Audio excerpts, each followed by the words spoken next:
আল্লাহ বলেন ইয়াউমাইদিন তুহাদ্দিসু আখবারাহা বিআন্না রাব্বাকা আওহা লাহা।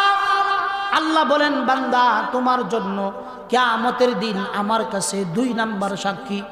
2 নাম্বার সাক্ষীর ভিতরে আল্লাহ বলেন ইয়াউমাইদিন তুহাদ্দিসু আখবারাহা, জমিনের মধ্যে তুমি চলছো, ফিরছো, খাইছো, ঘুমাইছো, কত কিছু করছো। আল্লাহ বলেন কিয়ামতের দিন এই জমিনের মধ্যে তুমি কি করছিলা সকল কিছু জমিন আমার কাছে প্রকাশ করে দিবে। জমিন কার কাছে প্রকাশ করে বলো? আল্লাহর কাছে প্রকাশ করবে। তাইলে আমার নামে প্রথম সাক্ষী কিরামান কাতিবিন ফেরেশতা, 2 নাম্বার সাক্ষী জমিন আমার বিরুদ্ধে সাক্ষী দিবে। কার কাছে সাক্ষী দিবে বলেন?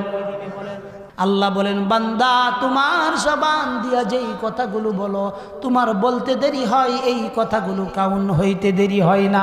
আল্লাহ বলেন কথাটা তোমার জবান দিয়া বের হয়, সঙ্গে সঙ্গে ফেরেশতারা এই কথাটা রেকর্ড করে নেয়। রেকর্ড কে করেন বলেন? আল্লাহ তার ফেরেশতার মাধ্যমে রেকর্ড করেন, আমি নিজে বানায় বললে হবে না। আল্লাহ বলেন মা ইয়ালফিযু মিন কাউলিন ইল্লা লাদাইহি রাকীবুন আতীদ। আল্লাহ বলেন বান্দা জবান দিয়া কথাটা তোমার বের করতে দেরি হয়, ফেরেশতা এই কথাটা রেকর্ড করতে দেরি হয় না। ফেরেশতা রেকর্ড